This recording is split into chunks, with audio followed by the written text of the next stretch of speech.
হচ্ছে আমার পার্টনার ভাইরা। কেমন আছেন আপনারা সবাই? আলহামদুলিল্লাহ। আপনাদের যে জবাব দেখতে পাচ্ছি, ভালো না থেকে যাব কোথায়? একবার সবাই ডানে বামে নিজেরাই একবার অবজার্ভ করেন। Try to observe this program. দেখেন, অবজার্ভ করলেই বুঝবেন যে আজকের মাহফিলে যত অডিয়েন্স এসেছে, আমার বিশ্বাস যদি আমার চোখের দেখা ভুল না হয়, 95% আপ আজকের মাহফিলে যুবক ভাইরা এসেছে। ইসলামের বিজয় যে সুনিশ্চিত, এটাকে রুখে দেওয়ার সাধ্য যে কারো নাই। আজকে এই পাটনার মাহফিল তাই প্রমাণ করছে যুবক ভাইরা। আমি কলিজার টুকরা যুবকদের জন্য দিল থেকে দোয়া করে দেই, আল্লাহ তাআলা প্রত্যেকটা কলিজার টুকরা যুবককে ওমর ফারুক রাদিয়াল্লাহু তাআলা আনহুর মতো বীর সৈনিক হিসেবে কবুল করুন। সকলেই পড়া আমিন। ফ্যানটা লাগবে না, ফ্যানটা অফ রাখা, সমস্যা নেই। ফ্যানটা অন রাখলে একটা শব্দ হবে, যুবকদের, আমার মুরব্বীদের, মায়েদের মধ্যে কথা বুঝতে সমস্যা হতে পারে। আমরা 1 ঘন্টা কষ্ট করতে রাজি আছি, আর যুবকদের কষ্ট সহ্য করতে আমরা কেউ রাজি নয়। আপনারা সবাই শেষ পর্যন্ত দোয়া করে যাবেন ইনশাআল্লাহ। আল্লাহ যেন সেই তৌফিক আমাদের সবাইকে দান করে। পড়েন সবাই আমিন। আমি সবাইকে ঠান্ডা মাথায় দু একটি কথা বলছি, একটু দিন থেকে শুনবেন। আমি আসিফ এই ফিল্ডে খুব বেশি দিন আছি তা না, কয়েক বছর থেকে আমি এই ফিল্ডে কাজ করছি। আমি খুব খেয়াল করে দেখেছি বড় মাহফিলগুলো খুব বেশি একটা সফলতা পায় না। আমার কথা মাইন্ড করবেন না please, don't take it otherwise. ভুল দেখে নেবেন না, আমার কথা বোঝার ট্রাই করুন। মাহফিল যখন বেশি হয়, গ্যাদারিং বেশি হয়, অমুকে সেলফি তুলবে, অমুকে হাত মিলাবে, অমুকে ক্যামেরা, অনেক লোক, এই সেই, শেষে গিয়ে একটা কনস্ট্রাকটিভলি কোন লেকচার রিপ্রেজেন্ট করা যায় না, ফলে মানুষ খালি হাতে বাসায় ফিরে যায়। তো আমাদের চিন্তাধারা এমন হওয়া দরকার যে মাহফিল চাই ছোট হোক কিংবা বড় হোক, দ্যাটস নট মোস্ট ইম্পর্টেন্ট। হুজুর কি বললেন আমরা বুঝলাম কিনা এবং আমাদের জীবনে আমরা সেটা অ্যাপ্লাই করলাম কিনা, আমল করলাম কিনা, দ্যাট ইজ ভেরি ইম্পর্টেন্ট। ঠিক কিনা বলে? So please first of all change your intention. নিয়তকে চেঞ্জ করা। ইন্নামাল আ'মালু বিন্নিয়াত। প্রত্যেকটা আমলের ফলাফল হবে বেসড অন ইউর ইন্টেনশন। নিয়ত ভালো হলে ফলাফল ভালো হবে, নিয়ত খারাপ হলে ফলাফল খারাপ হবে। এজন্য আমি বলতে চাই, যদি ভালো ফলাফল পেতে চান, নিয়ত চেঞ্জ করেন। আসিফ হুজুর এসেছে, আসিফ হুজুর অনেক ভিউ, অনেক ফেমাস, দেখতে সুন্দর, এই সমস্ত চিন্তা বাদ দেন। চেহারা সুন্দর হলেই আমল সুন্দর হয় না, চেহারা সুন্দর হলে চরিত্র সুন্দর হয় না। ঠিক আছে কিনা বলে? এখানে আমরা চেহারা দেখতে কেউ আসি নাই, আমরা জীবন পরিবর্তন করার জন্য এসেছি। আল্লাহ সবাইকে শেষ পর্যন্ত ইখলাসের সঙ্গে বসে থাকার তৌফিক দান করুন। পরে সবাই আমিন। আর বামে অনেক যুবক, জানে অনেক যুবক, সামনে অনেক যুবক। আমার ওয়াজের মাঝে কেউ কোনো ক্রাউড করবেন না, কোনো সাউন্ড করবেন না। আমার কথা ছাড়া আমি কোনো বাড়তি কোনো সাউন্ড চাই না। আমি চাই আজকের মাহফিলটা এখানেই শেষ হবে না, এটা আগামীকাল পুরো দেশে একটা ঐতিহাসিক মাহফিল হয়ে থাকবে। চাই কি চাই না? পরিবেশটা সুন্দর চাই সকলের থেকে। সবাই একটা কাশি দেন, একটা তাকবীর দেন সবাই মিলে, আল্লাহু তাকবীর। আমি ভূমিকায়, আমি আমার মাতৃভূমিকে নিয়ে কিছু বলতে চাই, এন্ড দেন আমি আমার মূল আলোচনার সেন্ট্রাল থিম বা সাবজেক্ট ম্যাটারে ফিরে যেতে চাই। আর একটা কথা বলতে চাই, 12টা পর্যন্ত ওয়াজ হবে, এর বাইরে আমি ওয়াজ করব না। এটা আমার সিস্টেম, এটা আমার নিয়ম। 10:45 এসেছি, 12টায় শেষ হবে, হয়তো 12:10 বা 15 অনেক অ্যাভারেজ বাঁচতে পারে, সর্বমোট 1.5 ঘন্টা সব মিলিয়ে হতে পারে। যদি ওয়াজের মাঝে কেউ উঠে যায়, ও লুঙ্গি টাইনা ধরে বসায় দিতে হবে, খুলে যেন না যায়। নরমালি টান দিবেন যেন কেউ উঠে যেতে না পারে। রাজি আছেন তো সবাই ইনশাআল্লাহ? বলেন সবাই, আমাদের দেশের নাম কি?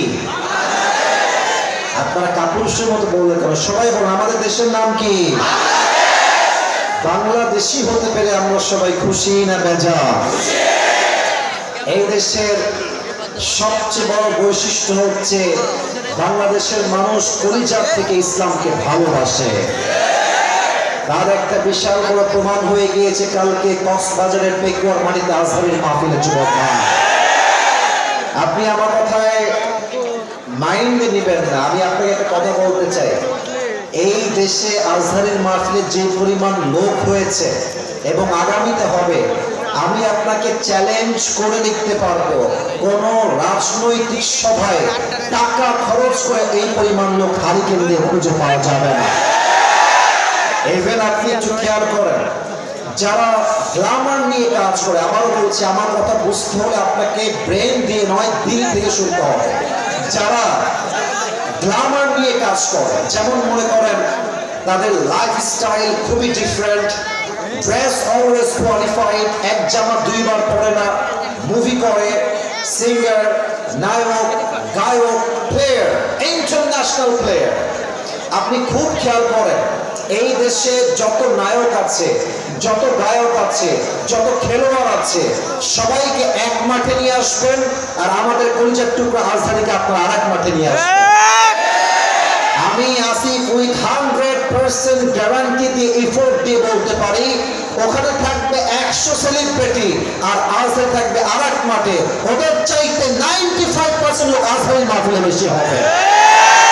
অতএব এটাই প্রমাণ স্পষ্ট ভাষায়, ইসলামের মতো সুন্দর ধর্ম, কোরআনের মতো আর কোনো কিতাব পৃথিবীতে আর কিছু হতে পারে না, ঠিক কি না বলেন? আমাদের এই দেশের মানুষ যেমন কোরআনকে ভালোবাসে, ঠিক তেমন ভাবে আমাদের আবেগ একটু বেশি, বিবেক আমাদের কম। যে কোনো কাজ করতে গেলে আমাদের আবেগ কাজ করে না, মানে আবেগ কাজ করে বেশি, বিবেক কাজ করে কম। যুবক ভাইরা কথা ঠিক আছে কিনা বলো? আমরা দেখতে পাচ্ছি আমাদের পাশের দেশ ভারত, আসলে এদেরকে প্রতিবেশী বলতো আজকে আমার লজ্জা লাগছে। যুবক ভাই, প্রতিবেশী যখন শত্রু হয়ে যায় তখন তারা বন্ধু থাকতে পারে না, ঠিক না? আমরা বলতে চাই আমরা সাম্প্রদায়িক কোনো দাঙ্গা চাই না, আমাদের ধর্মের নাম ইসলাম, আমরা অশান্তি চাই না, আমরা সবাই শান্তি দেখতে চাই। যুবক ভাই, ঠিক না বলে?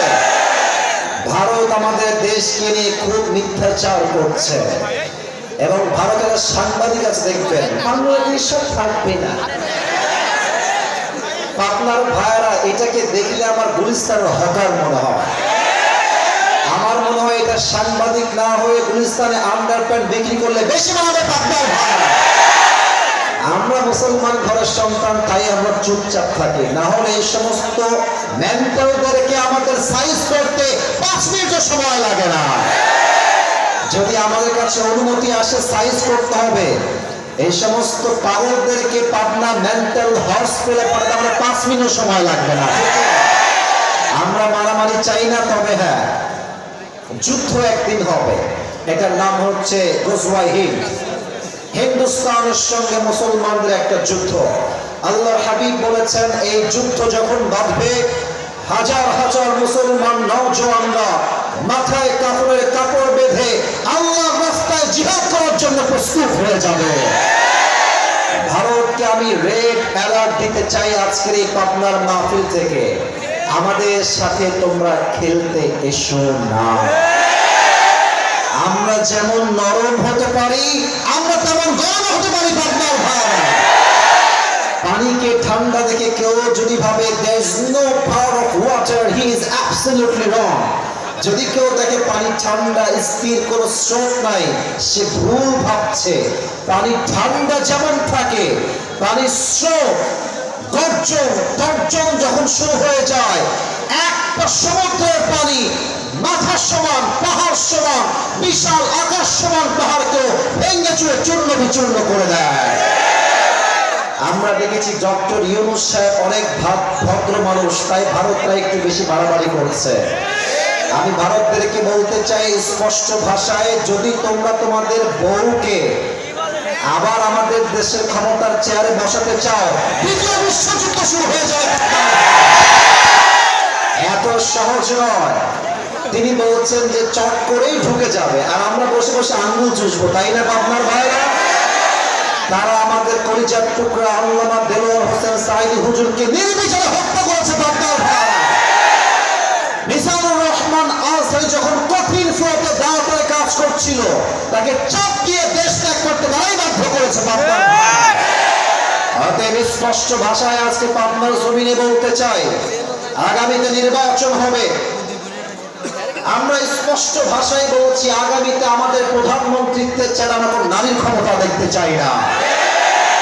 তবে শুধু যে নারী চাই না, পুরুষ চাই, it's exactly not like that. ব্যাপারটা মোটেও এরকম নয়, বুঝে শুনবেন। আমি চাই আগামীতে নির্বাচন হবে, এমন একজন প্রধানমন্ত্রী আমাদের দেশে নির্বাচিত হবেন, হি শুড বি মেল, তাকে পুরুষ হতে হবে। পাশাপাশি সেই পুরুষ কেমন যোগ্যতা সম্পন্ন পুরুষ হতে হবে, যে পুরুষ একই টাইমে প্রধানমন্ত্রী হবেন এবং তার যোগ্যতা এতটা হাইলি কোয়ালিফাইড হবে, তিনি প্রধানমন্ত্রী হওয়ার পাশাপাশি জাতীয় মসজিদ বাইতুল মুকাররমে দাঁড়িয়ে জুমার খুতবা দেওয়ার যোগ্যতার ব্যাপারটা হয়। এরকম প্রধানমন্ত্রী আমরা সবাই দেখতে চাই কি চাই না? এটাকে মাইনাস করে কেউ যদি স্বৈরাচারকে বসাবার পায়, তারা আবার করে। আমি আমার ভাষায় বলবো, আগামীতে তাদেরকে নামানোর জন্য পাবনার জমিন থেকে একটা শহীদ আবু সাঈদ নয়, দুইটা নয়, হাজার হাজার শহীদ আবু সাঈদ পাবনার জমিন থেকে মাথায় কাপড় বেঁধে রাস্তায় তাজা রক্ত দিয়ে শহীদ হওয়ার জন্য নামতে পারতেন। সবাই বলে হাত তুলে ঠিক না?